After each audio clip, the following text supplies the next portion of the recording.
Hi everyone. In this video, I'll show you how to install NPM in Visual Studio Code. To begin, you'll need to install Node.js, as NPM comes bundled with it. Head over to the official Node.js website and download the installer for your operating system.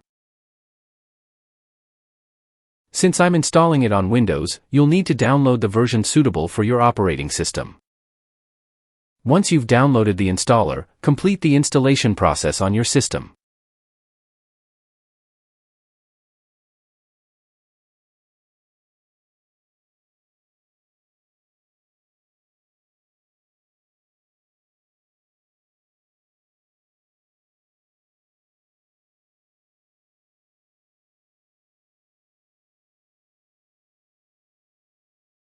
After the installation, open Visual Studio Code.